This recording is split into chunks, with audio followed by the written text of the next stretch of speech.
Hello friends.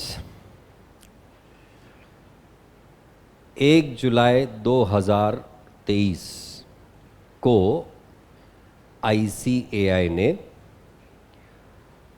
जो कुछ कहा था पिछले कुछ 6 महीने में उसको आखिर क्रिस्टलाइज कर दिया। मतलब सीए करिकुलम का नया स्ट्रक्चर इंप्लीमेंट हो चुका। तो अब सवाल यह बनता है कि फाउंडेशन, सीए फाउंडेशन का जो पहला स्टेप है उसके अकाउंट सब्जेक्ट में आखिर आईसीएआई ने क्या बदलाव किए हैं। क्योंकि आईसीएआई ने दावा क्या किया इस बार कि अब जो सीए बनेगा वो मार्केट रेडी रहेगा, कि जो सिलेबस अब हम लोग ला रहे हैं that is absolutely in tandem with what is required by the industry. तो उसी को मद्देनजर रखते हुए हमने ये सेशन प्लान किया है कि कंपैरिजन बता देंगे कि पहले क्या था अब क्या है। कुछ चीजें जो आईसीएआई ने घटाई है और कुछ चीजें जो आईसीएआई ने नई लाई हैं। नई लाई है मतलब क्या? It's not new with in the syllabus, it was there in the earlier syllabus of CA intermediate, and some of those topics are brought down to the CA foundation level. तो कम क्या हुआ पहले इसके बारे में डिस्कस करते हैं।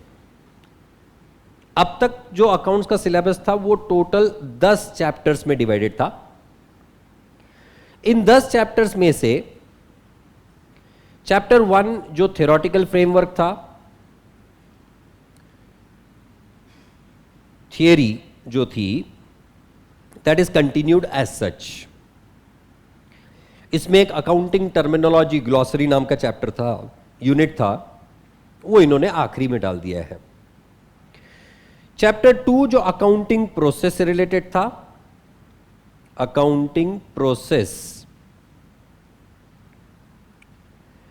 And rectification का जो चैप्टर था ये इन्होंने कंटिन्यू किया है, इसमें कोई बदलाव नहीं आया है। जो चैप्टर 3 था that is bank reconciliation statement, bank reconciliation statement, this chapter also continues as it is. Chapter 3 में भी कोई बदलाव नहीं आया है। Chapter 4 that is inventory valuation, ये भी आईसीएआई ने एज इट इज कंटिन्यू किया है।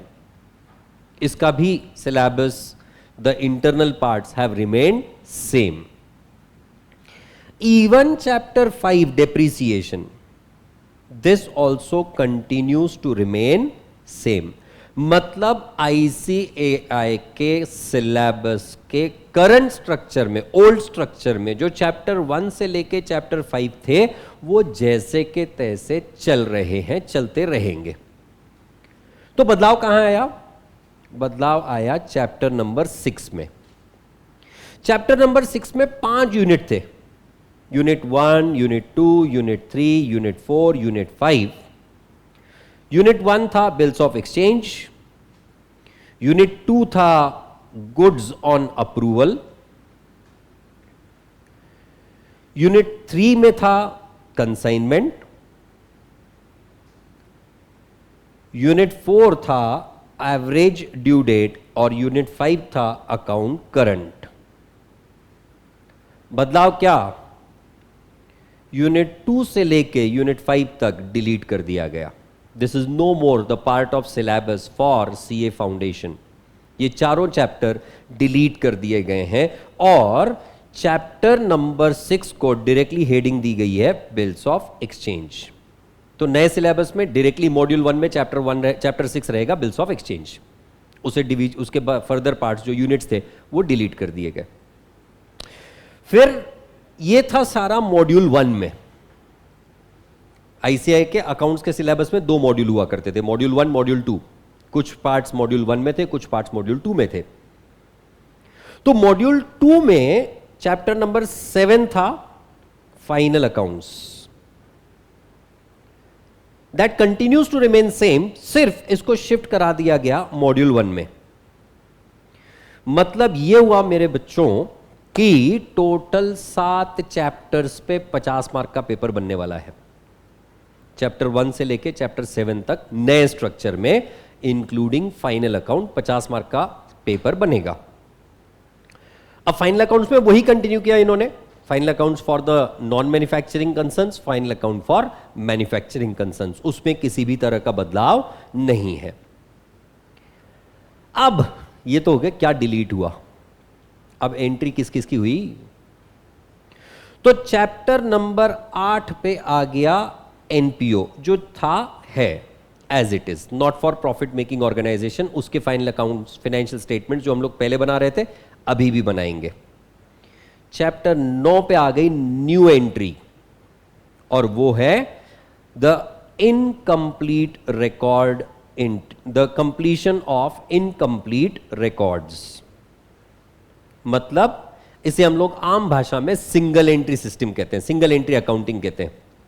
तो सिंगल एंट्री या फिर इनकम्प्लीट रिकॉर्ड्स आ गया आपके चैप्टर 9 पे। चैप्टर नंबर 10 रखा गया है partnership and LLP, partnership and LLP. इसमें यूनिट्स बांटे गए हैं, कंसेप्ट्स। कंसेप्ट्स में क्या क्या आएगा, what is partnership, what is LLP, theoretical concept. फिर रखा गया है गुडविल, गुडविल का वैल्यूएशन, गुडविल का accounting as it is continue किया गया है। फिर आया रिकॉन्स्टिट्यूशन, जिसमें आता है एडमिशन ऑफ पार्टनर, जिसमें आ रहा है retirement and death of partner. और इसके ये सब तो जो हमने बात की ये सब तो पहले भी था। एडिशनल क्या है, एडिशनल आ रहा है आपके लिए dissolution of partnership and LLP, including the piecemeal distribution.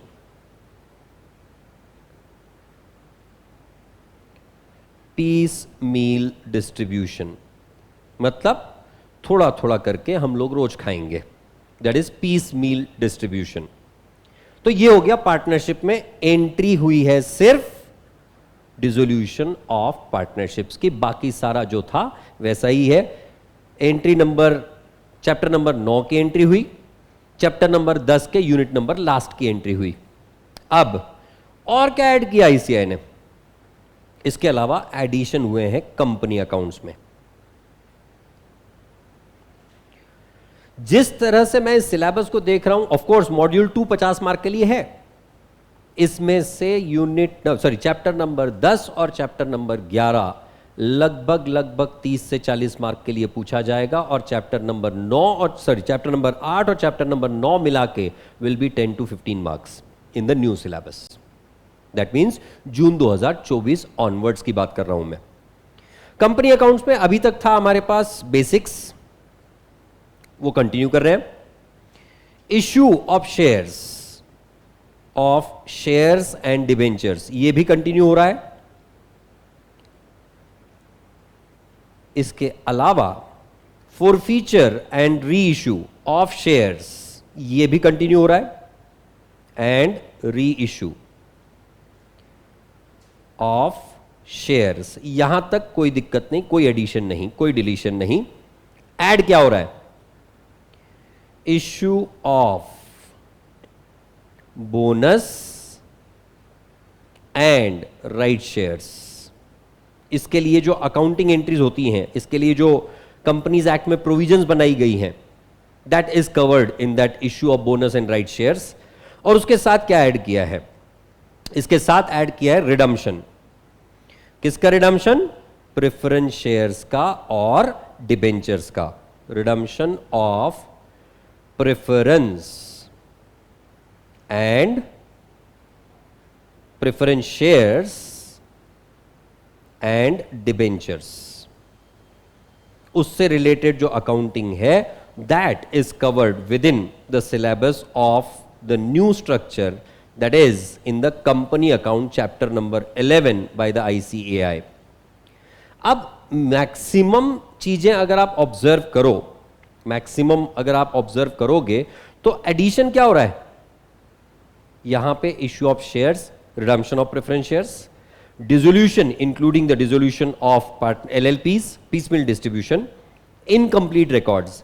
ये 4-5 मेजर चीजें जो है वो आईसीएआई ने इंक्लूड करी हुई है इन द न्यू स्ट्रक्चर। इसके अलावा 4 चीजें डिलीट भी करी है मैंने जो कहा आपको, that is goods on approval, consignment, the topic of average due date and account current. Overall syllabus को देखते हुए मुझे यह समझ में आ रहा है कि ICAI's intention is quite clear and that is to make this particular syllabus really practical। क्योंकि आज की तारीख में आप ऑब्जर्व करो कई सारी ऐसी कंपनीज हैं, लिस्टेड कंपनीज का स्पेशली अगर एग्जांपल लिया जाए तो वो डिविडेंड बांटने के बजाय क्या कर रहे हैं, बोनस शेयर्स दे रहे हैं, या फिर वो नया पैसा लाने के लिए पब्लिक में जाने के बजाय क्या कर रहे हैं, जो एग्जिस्टिंग शेयर होल्डर्स हैं उन्हीं के पास जा रहे हैं। मतलब बोनस शेयर्स इशू हो रहे हैं, राइट शेयर्स इशू हो रहे हैं, तो बोनस शेयर्स, राइट शेयर्स की अकाउंटिंग जो है वो इंक्लूड हो गई। और अगर कुछ कंपनीज ने प्रेफरेंस शेयर्स इशू कर रखे हैं तो उनका रिडम्पशन, उसका पैसा वापस देना पड़ेगा, तो उसके लिए अकाउंटिंग के प्रोविजंस क्या है under the companies law, that is what is covered in the syllabus. तो मैंने जैसा पहले कहा कि it is the ICAI is trying to make this course more practical and more prominent related to the industry। ICAI चाहती ही ये है कि अगर एक बंदा, एक स्टूडेंट CA बनता है तो उसके बाद में he should immediately become available for the industry, and with that intent the ICAI has brought this particular syllabus is what I am trying to understand, right? अब जहां तक मार्किंग स्कीम की बात की जाए, जैसा कि मैंने पहले आपको कहा,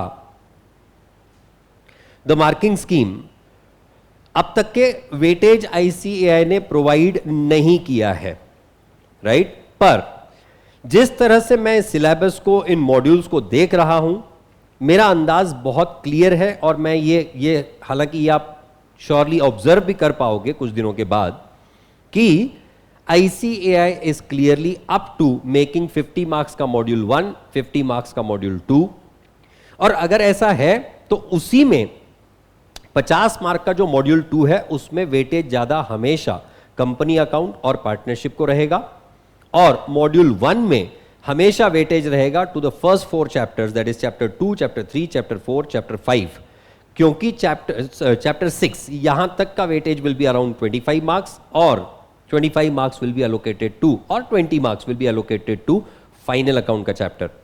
So this is how prominently the weightage will be distributed by the ICAI in the times to come. Of course, the papers which will be coming from June 2024 that will surely prove this. अब ये जितना भी नया structure मैंने आपके सामने discuss किया, mind well my dear friends, this all is applicable from the exam of June 2024। ये नया स्ट्रक्चर दिसंबर 2023 की एग्जाम के लिए नहीं है। दिसंबर 2023 की एग्जाम ये ओल्ड स्ट्रक्चर के हिसाब से होने वाली है। हां, अगर आप ओल्ड स्ट्रक्चर वाली एग्जाम में पास नहीं हो पाते हैं या फिर किसी कारण से हम लोग दिसंबर 2023 में एग्जाम नहीं दे पाते हैं, तो हमें मैंडेटरीली जून 2024 में नए स्ट्रक्चर के हिसाब से ही एग्जाम लिखनी होगी।